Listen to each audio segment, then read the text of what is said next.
Allahabad high court में एक बेहद अनोखा केस देखने को सामने आया है, जहां पर एक बेटी ने अपने पिता के फैसले को अदालत में चुनौती दे दिया है। हम बात करेंगे अनुराग सिंह जी से और जानेंगे कि आखिर ये पूरा मामला क्या है। मैम, आपने एक केस लड़ा है जिसमें कि आपने अपने पिता के खिलाफ ही केस लड़ा है, क्या कहेंगे इस पर और क्या मामला था पूरा? एक्चुअली ये डिसमिसल का केस था, वो बर्खास्त हो चुका था जो क्लाइंट था, और वो सर्विस मैटर मैं एक्चुअली देखती हूँ बेसिकली, तो उसके लिए वो आया था। तो क्रिमिनल केस ऑलरेडी उसके ऊपर चल रहा था जिसमें वो एक्विट हो चुका था।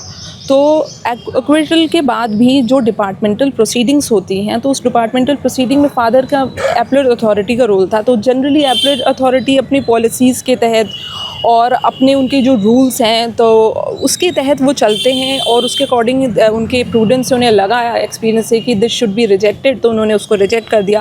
फिर उसने डिविजनल अथॉरिटी के पास गए, उन लोगों को लगा कि नहीं, ही हैज़ डन समथिंग जिसमें उसको डिपार्टमेंट का पार्ट रहना नहीं चाहिए। But you know, high court का वाइड पावर है अंडर 226, तो इस वाइड पावर के तहत वो यहाँ पे आया and humanitarian grounds and under 226 हमेशा से ही जो है ज़्यादा लिबरल अप्रोच रहता है, और हाई कोर्ट के ऑर्डर्स सारे डिपार्टमेंट में बाइंडिंग हैं।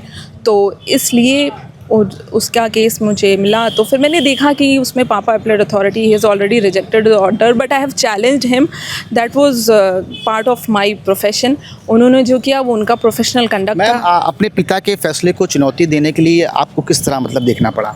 नहीं, उन्होंने अपना काम अपने तरीके से किया, और मैंने इसको ऐसे देखा कि जैसे मेरे पास और काम आते हैं और चीज़ें में कंडक्ट होता है, सारे प्रोसीडिंग और filing and everything, I have seen it that way also.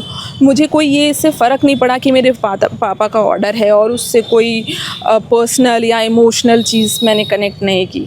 Ma'am, इस केस की अगर हम बात करें तो इस केस में आपने कानूनी कार्रवाई भी की है, लेकिन इसमें कहाँ खामियां दिखी आपको?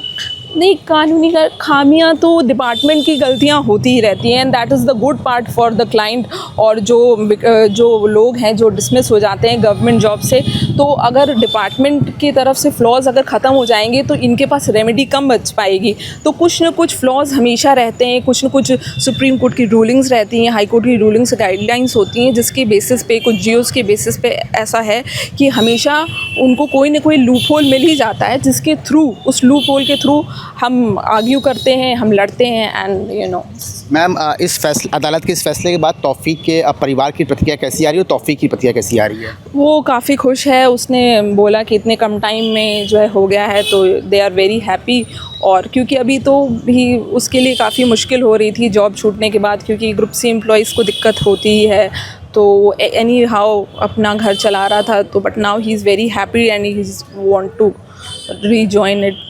तो ये थी हमारे साथ रिटायर्ड आईजी राकेश सिंह जी की बेटी अनुराग सिंह जी। हालांकि राकेश सिंह जी प्रयागराज में भी आईजी के पद पर कार्यरत रहे, लेकिन एक पिता के फैसले को अदालत में चुनौती देने के लिए ये अनुराग सिंह ने बताया कि वो अपना काम कर रहे थे और हम अपना काम कर रहे थे। हालांकि अनुराग सिंह जी ने ये केस जीत लिया है, और अब जो कांस्टेबल तौफीक को जो हटाया गया था, अब उसको एक बार फिर से नौकरी पे वापस रखा जाएगा। Saurabh Mishra, ABP news, Prayagraj.